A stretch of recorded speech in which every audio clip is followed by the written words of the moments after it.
माला की सास लीलावती स्वभाव की बहुत बुरी थी। वो अपने बेटे किशन की शादी एक अमीर परिवार में करना चाहती थी, पर किशन को माला से प्यार हो गया और उसने माला को अपनी पत्नी बना लिया। किशन जरूरी काम से दूसरे गांव गया हुआ था।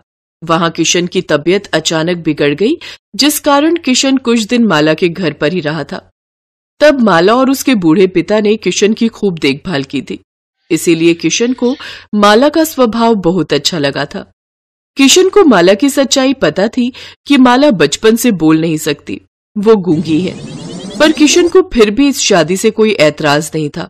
उसने कलावती को शादी के लिए तो मना लिया, पर कलावती एक गूंगी बहू के आने से नफरत से भरी हुई थी। माँ, भैया ने तो हद ही कर दी, तुम्हारे तो सारे सपनों पर पानी फिर गया। भैया एक तो गूंगी बहू ले आए, ऊपर से गरीब, अपने साथ दहेज में एक अंगीठी उठा लाई है। मुझे तो लगता है कहीं अंगीठी जलाकर हमें ही ना उसकी आग पर सेक दे। अरे तू चुप कर, फालतू की बातें मत बोल। इसे तो मैं ऐसे रखूंगी जैसे घर के नौकर भी नहीं रखे जाते होंगे। मैंने उसे आते ही घर के सारे काम करने में लगा दिया है। बस कुछ दिनों की बात है, अपने आप ही परेशान होकर मेरे बेटे को छोड़कर चली जाएगी। मैं इसे इतना तंग कर दूंगी। लीलावती ने सोच लिया था कि वो माला के जीवन को दुखों से भर देगी, इसीलिए वो उसे बहुत तंग करती थी। सारा दिन घर के काम करवाना, कोई काम ना हो फिर भी जबरदस्ती उस पर काम का बोझ डाल देना। माला कपड़े धोकर थोड़ी देर पहले ही सूखने डालकर आई थी। वो कुछ बोल नहीं सकती थी। इस बात का फायदा उसकी सास ने उठाया और धुले हुए कपड़ों पर धूल लगाकर फिर से माला को धोने के लिए बोला। ऊ ऊ, अरे गूंगी कहीं की, ये ऊ क्या कर रही है? ये देख, इन पर धूल मिट्टी लगी है। अब तू इन कपड़ों को फिर से धो। पता नहीं कैसे काम करती है। और जल्दी जल्दी सारे कपड़े धोकर शाम के खाने की तैयारी कर लेना। हमारे यहाँ 7 बजे खाना खा लेते हैं। जब से तुम आई हो खाना हमें देर से मिल रहा है। माँ, भाभी बहुत फीका खाना बनाती है, इनको बोलो थोड़ा मिर्च मसाले वाला बनाए करे। और आज मेरा बढ़िया पूरी पकवान खाने का बहुत मन है। हाँ तो कोई बात नहीं, ये बना देगी। वैसे भी कौन सा कोई काम करती है। आधे घंटे में कपड़े धोकर सूखने डाल और उसके बाद अगले आधे घंटे तक खाना तैयार हो जाए। माला की सास और उसकी ननद उस पर हुक्म चलाकर कमरे में चली गई। माला ने धुले हुए कपड़ों को फिर से धोया। उसके बाद उसने ढेर सारा खाना भी बनाकर तैयार किया। माला बोल नहीं पाती थी, इसलिए उसके पति को इस बात का पता ही नहीं चलता था कि उसके पीछे से उसकी माँ और बहन उसकी पत्नी को कितना तंग करती हैं। किशन के आने के बाद वो दोनों जानबूझकर काम करने का बहाना करती और माला कुछ बोल नहीं सकती थी। माला जब उदास हो जाती तो अपने कमरे में जाकर उस अंगीठी के पास बैठ जाती। वो अंगीठी उसकी माँ की निशानी थी जो उसके पिता ने उसे शादी के समय में दी थी।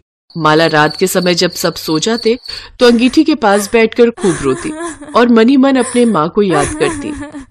माँ, मैंने तो कभी किसी का बुरा नहीं चाहा। मैं तो सबको बहुत प्यार करती हूँ। मैं माँ जी की भी बहुत इज्जत करती हूँ, पर वो मुझसे कभी भी ठीक से बात नहीं करती। हमेशा मेरे साथ बुरा बर्ताव करती है। काश मैं बोल पाती तो मेरे साथ ये सब ना होता। माँ, मैं क्या करूँ? माँ, मैं तुम्हें बहुत याद कर रही हूँ। माला फूट फूट कर रोने लगती है। तभी अंगीठी में से तेज रोशनी निकलने लगती है और अचानक अंगीठी की रोशनी से माला की माँ की आत्मा प्रकट होती है। माला, रो मत मेरी बच्ची, मैं तुझे अपनी शक्तियों से आवाज दूंगी।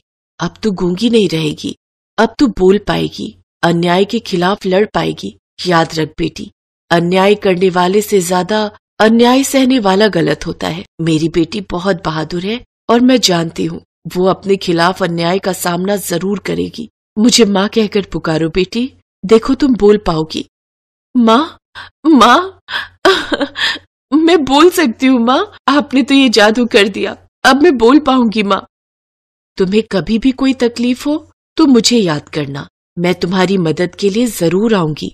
माला अपनी माँ के गले लग जाती है और उसकी माँ की आत्मा वापस अंगीठी में गायब हो जाती है और वो जादुई अंगीठी फिर से एक बार साधारण अंगीठी बन जाती है। अगले दिन जब सब सोकर उठे तो उन्होंने माला को बोलते हुए देखा। माला ने सब सच बता दिया। माला, मैं बहुत खुश हूँ कि तुम बोल सकती हो। हाँ, मैं अब बोल पाऊंगी। अब मैं खूब बातें करूंगी। माँ जी सुनैना, देखो मैं बोल सकती हूँ। माला के बोलने की बात सुनकर किशन तो बहुत खुश था, पर माला की सास और ननद दोनों अंदर ही अंदर जलन से भर गई। माँ, अब तो भाभी बोलने भी लगी है। अगर इन्होंने भैया को हमारी शिकायत कर दी तो फिर तो हम दोनों की खैर नहीं। कहीं ऐसा ना हो इसके बहकावे में आकर भैया हम दोनों को घर से निकाल दे। तुम्हें कुछ करना पड़ेगा माँ। इसका अब एक ही रास्ता है, हमें उस अंगीठी को ही नष्ट करना होगा। जिस जादुई अंगीठी से इसकी आवाज आई है, हो सकता है उस अंगीठी को तोड़ने से इसकी आवाज वापस चली जाए। हाँ माँ, तुम ठीक कह रही हो। माँ, ये सब किया धरा इसकी माँ की उस जादुई अंगीठी का है जो ये अपने साथ लाई थी। चलो माँ, हम उसकी अंगीठी को तोड़ देते हैं। लीलावती और उसकी बेटी गुस्से में माला के कमरे में जाती है और जादुई अंगीठी को तोड़ने के लिए जैसे ही उठाने लगती है, उसमें से आग निकलने लग जाती है और वो दोनों घबरा जाती हैं और बचाओ बचाओ चिल्लाने लगती हैं। कमरे का दरवाजा जादू से बंद हो जाता है। अरे ये दरवाजा कैसे बंद हो गया? कोई बचाओ, हम दोनों जल जाएंगे, कोई बचाओ। आवाज सुनकर माला दौड़ती हुई कमरे के पास आती है।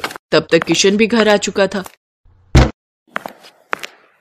अंगीठी में से आवाज आती है, तुम दोनों ने मेरी बेटी माला को बहुत तंग किया है। किशन बेटा, तुम्हारी माँ और बहन दोनों मेरी बेटी माला पर बहुत अत्याचार करती रही हैं। इन दोनों ने मेरी बेटी का जीना दूभर कर दिया था। अब मेरी बेटी की आवाज लौट आई तो ये भी इन दोनों से सहन नहीं हुआ, इसीलिए मुझे वापस यहाँ आना पड़ा। किशन को सारी सच्चाई पता चल चुकी थी। माँ सुने ना, तुम दोनों ने मेरी पीठ पीछे मेरी पत्नी को इतना तंग किया। माला ने आपका क्या बिगाड़ा है? ये आपकी इतनी सेवा करती है। आप दोनों को तो खुश होना चाहिए कि माला बोलने लगी है। हमें माफ कर दो, हमसे गलती हो गई बहू। भाभी हमें माफ कर दो, हमें इस आग से बचा लो भाभी।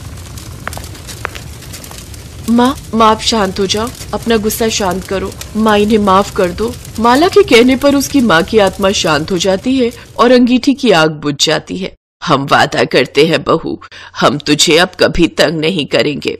हाँ भैया, अब हम भाभी को कभी कुछ नहीं कहेंगे। माँ जी, माँ के जाने के बाद मैंने सोचा था कि मुझे माँ मिल जाएगी। मैंने हमेशा आपको अपनी माँ माना है और ननद जी को अपनी बहन। मैं तो सिर्फ आप सबका प्यार पाना चाहती हूँ। हम सबको प्यार से मिलकर रहना चाहिए। हाँ बेटा, अब हम भी अपनी बहू को शिकायत का कोई मौका नहीं देंगे। हम सब प्यार से रहेंगे। देखा माँ, माला का स्वभाव कितना अच्छा है। इसने आपको कितनी जल्दी माफ कर दिया। हाँ बेटा, अब हम भी अपनी बहू को शिकायत का कोई मौका नहीं देंगे। हम सब प्यार से रहेंगे। उस दिन के बाद माला की सास और ननद ने अपने व्यवहार को बदल लिया और अब वो माला के साथ प्यार से रहने लगी।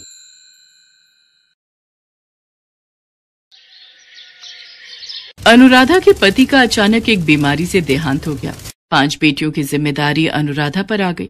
देख अनुराधा, अब हम तेरा और तेरी बेटियों का बोझ अब और नहीं उठा सकते। इन्हें ले और यहाँ से निकल जा। पर भाभी, मैं इन 5 को लेकर कहाँ जाऊंगी? मेरा कोई ठिकाना नहीं। माँ बापू भी गांव में चल बसे। इस घर से मेरी यादें जुड़ी हुई हैं। मैं इस घर में बहू बनकर आई थी। विनोद के जाने के बाद आप इतना क्यों बदल गई? बदलना पड़ा। हमारा दिमाग खराब नहीं है जो अपने पैरों पर खुद ही कुल्हाड़ी मार ले।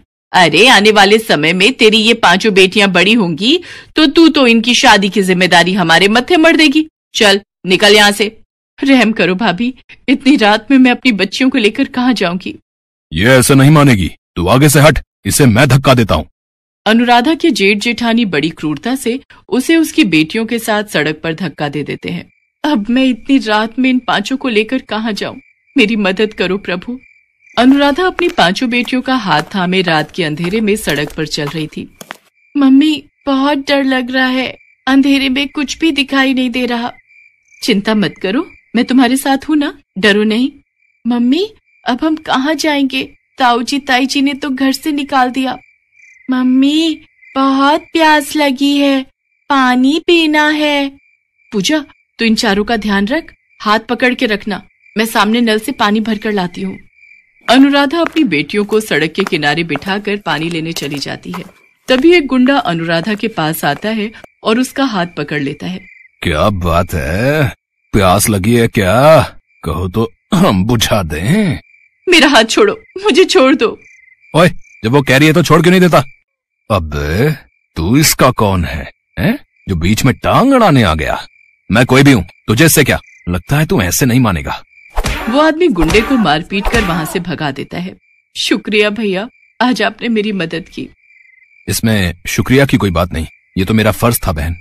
अनुराधा अपनी बेटियों को लेकर जाने लगती है। तभी बहन, इतनी रात में तुम अकेली कहाँ जाओगी? यहीं पास में ही मेरी मौसी का घर है, रात वहां रुक जाना। बच्चियों के साथ अकेले रात में रहना खतरे से खाली नहीं। मम्मी, हम सबको भूख लगी है। चलो आओ, मौसी के घर चलते हैं, वहां सब पेट भर कर खाना। शुक्रिया भैया। वो आदमी अनुराधा और उसकी बेटियों को अपनी मौसी के घर ले जाता है। अरे आओ आओ बेटी, कितनी प्यारी और मासूम बच्चियां हैं। तुम्हारी कहानी सुनकर सचमुच मेरा भी दिल भर आया। कैसे निर्दयी लोगों की दुनिया बनती जा रही है। बेटी, तुम चिंता मत करो, तुम आराम से यहाँ जितने दिन चाहे रह सकती हो। मौसी जरा इधर आना, मैं कह रहा था बच्चियों को भूख। मौसी और वो आदमी बातें करने लगते हैं। कुछ देर बाद, माँ पानी पीना है, तुम यहीं पलंग पर बैठो, मैं लेकर आती हूँ। देखो मुन्नी बाई, बड़ी मुश्किल से ये चिड़िया और इसके चूजे हाथ में आए हैं। तुम्हारे तो दोनों हाथों में चांदी है, तुम अपनी दुकान आराम से चला सकती हो। बात तो तू ठीक कह रहा है, पर इसे शक तो नहीं हुआ ना कि ये कोठे पर लाई गई है और तू इसे और इसकी बेटियों को बेचने के लिए यहाँ लाए है? अरे नहीं मुन्नी बाई, बस अब तुम जल्दी से मेरे पैसे मुझे दो, मैं यहाँ से जाऊं। हाँ, ये आदमी मुझे यहाँ बेचने लाए है। नहीं, मुझे यहाँ से भागना होगा। मैं अपनी बेटियों के साथ कुछ गलत नहीं होने दूंगी। अनुराधा कमरे में जाती है।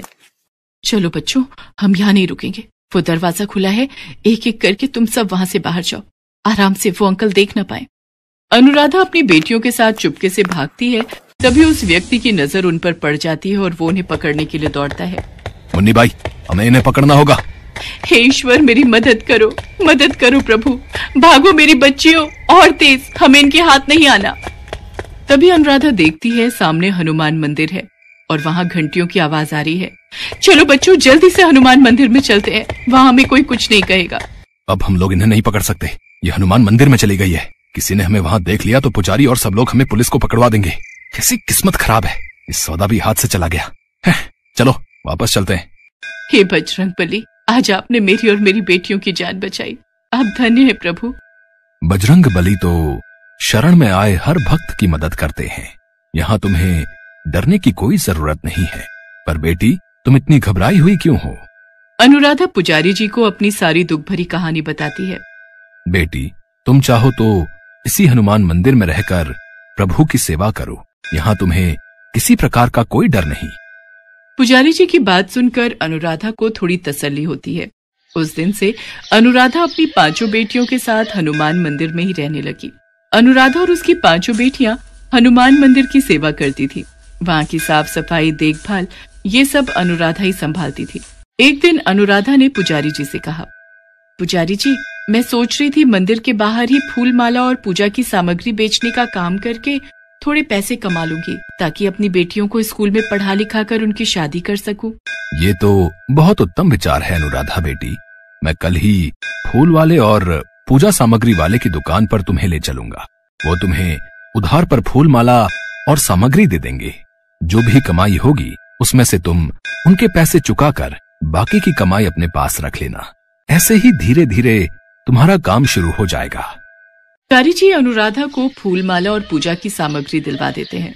अनुराधा मंदिर के बाहर ही फूल माला और पूजा की सामग्री बेचने लगी। अनुराधा ने अपनी बेटियों को एक सरकारी स्कूल में डाल दिया। अब उसकी बेटियां पढ़ने जाने लगी थीं। अनुराधा को हनुमान मंदिर में रहते हुए 15 साल बीत गए। अनुराधा की मंदिर के बाहर ही फूल माला और पूजा सामग्री की 2 बड़ी दुकानें थीं। मंदिर के पुजारी जी का निधन हो चुका था।